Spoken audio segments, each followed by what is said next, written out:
Tonight, our coverage as U.S. presidential candidate Kamala Harris delivers contrasting ads to appeal to Jewish and Arab American voters. Assalamu alaikum and good evening. This is Muslim News Canada on Muslim Network TV. I'm Elia Batul. India is pushing back against claims that its Home Minister Amit Shah has been involved in a plot targeting Sikh activists on Canadian soil. India calls the allegations absurd and baseless. Shah is a powerful figure overseeing India's internal security. He is second in authority to Prime Minister Narendra Modi. India's Ministry of External Affairs spokesperson Randhir Jaiswal says New Delhi has summoned Canada's High Commission representative and issued a strong protest. Jaiswal has warned Canada of serious consequences for bilateral ties. He stresses that the accusations are unfounded. Canada has accused India of orchestrating the killing of Hardeep Singh Nijjar last year. Nijjar was a Canadian citizen and well-known Khalistan advocate. Khalistan activists advocate for a Sikh homeland in India's Punjab region. India labeled them as threats to its national security. Prime Minister Justin Trudeau and Canada's National Police previously cited clear indications of India's role in Nijjar's murder. They have also revealed India's involvement in a broader campaign of intimidation against Khalistan supporters. Canada's intelligence agency recently issued a report suggesting India has intensified its cyber operations to monitor Sikh separatists abroad. Meanwhile, the U.S. has also voiced concern. State Department spokesperson Matthew Miller has acknowledged Canada's allegations about Shah as concerning. In a related case, a former Indian intelligence officer, Vikash Yadav, faces charges in the U.S. for orchestrating a failed plot to assassinate Sikh separatist leader Gurpatwant Singh Pannu in New York. 3 individuals are now facing charges after a protest outside a Hindu temple in Brampton, Ontario. Canadian authorities are investigating the incident for alleged acts of unlawfulness. The news comes after restrained ties between Canadian and Indian governments. Peel Regional Police reports the protest began on Sunday afternoon at the Temple Hindu Sabha. Police called for a peaceful and lawful demonstration and increased their presence in the area. Police have confirmed today that 3 arrests have been made. Investigations are ongoing. Video circulating online shows people wielding flagpoles as makeshift weapons during the confrontation. Canadian officials have expressed their dismay. Prime Minister Justin Trudeau condemns the incident. Trudeau says every Canadian has the right to practice their faith freely and safely. Liberal Cabinet Minister Anita Anand describes the reports of violence as unacceptable. Following the incident, police reported that some protesters moved on to 2 other locations in Mississauga, Ontario. An officer faces minor injuries and another arrest was made. The Hindu Canadian Foundation claims the incident was backed by Khalistani sympathizers. Following the news, Indian Prime Minister Narendra Modi took to social media to condemn the incident. Modi is urging Canadian authorities to protect Indian diplomats from cowardly attempts at intimidation.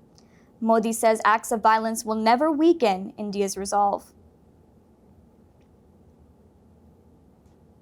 A Supreme Court judge has ordered a 50-meter buffer zone around one of British Columbia's largest Sikh temples, the Ross Street Gurdwara. The Khalsa Diwan Society, which operates the temple, requested the order. The request was made ahead of protests expected during consular camps on November 2nd and November 16. On these dates, seniors of Indian descent are scheduled to meet with consular officials for administrative tasks related to pensions. The court order prohibits any protests blocking sidewalks or intimidating individuals entering the temple within the designated buffer area. The heightened security follows recent allegations from the RCMP that Indian officials may be involved in criminal activity in Canada. Last month, 6 Indian diplomats were expelled from Canada amid allegations that Indian officials gathered intelligence on Canadians involved in the Khalistan independence movement and shared it with criminal gangs.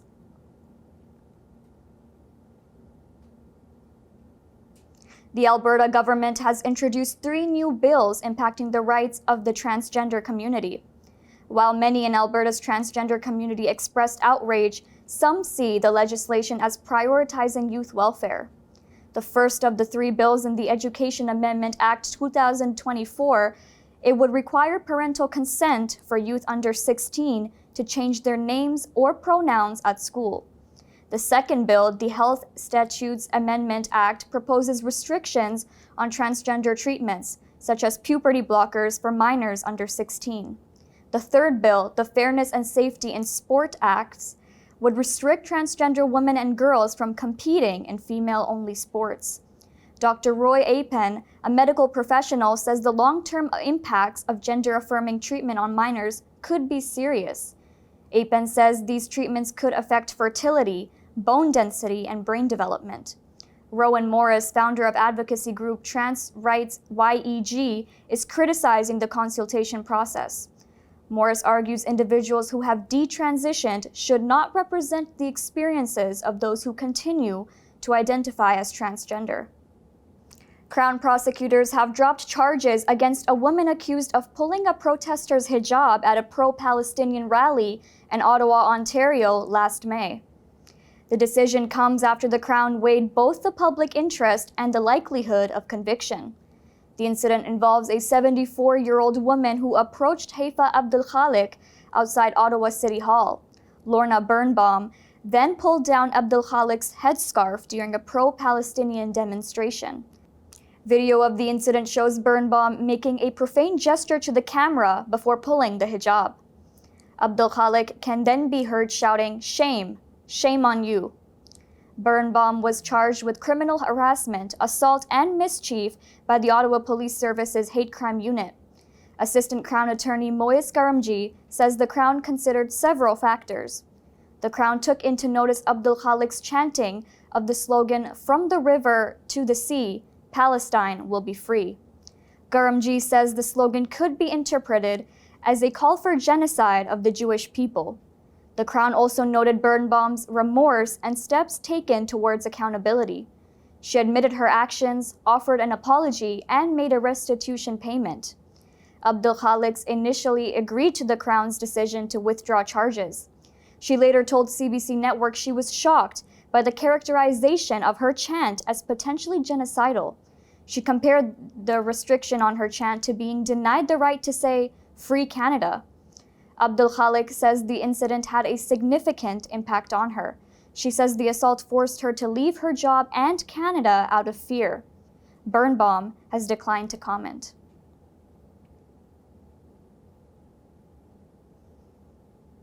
Vice President Kamala Harris is tailoring her messaging for key battleground states.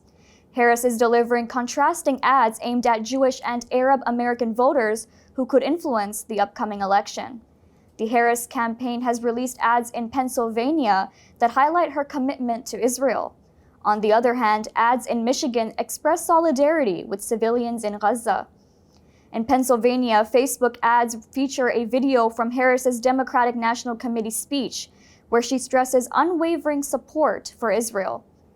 The ad omits references to Gaza's humanitarian concerns. Meanwhile, Michigan ads target Arab American voters by focusing on Harris's concern for Gaza's hardships. They are captioned with messages like, "Harris has been working to end the suffering in Gaza." The tailored messaging comes after criticism from Arab American groups. Some of these groups have voiced frustration over the administration's Middle East policies. Israel continues its deadly siege in northern Gaza. Gaza's health ministry reports in the past 24 hours, 33 Palestinians have been killed. 156 have been injured. The military is targeting Kamal Adwan Hospital as famine warnings grow. Humanitarian aid to the besieged enclave remains blocked. Israel has notified the United Nations that it is cutting ties with the UN Agency for Palestinian Refugees. Gaza's death toll has reached at least 43,374. More than 102,000 civilians are injured. In Lebanon, Israel and Hezbollah are exchanging attacks along the border. In recent strikes, Hezbollah has targeted northern Israeli areas. Israel's retaliatory strikes have surpassed Hezbollah's attacks fourfold along the border. Lebanon's health ministry reports 16 people have been killed and 90 injured today alone. Lebanon's total casualties since last year are 3,002. 13,492 civilians have been injured.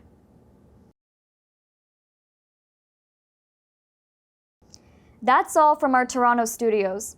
Thank you for watching Muslim News Canada. We are a community channel dedicated to bringing you stories you can trust. Please like, share, and subscribe to our content. You can also comment to let us know what you think of our coverage. You can donate now by visiting muslimnetwork.tv/donate. For more content, keep watching Muslim Network TV.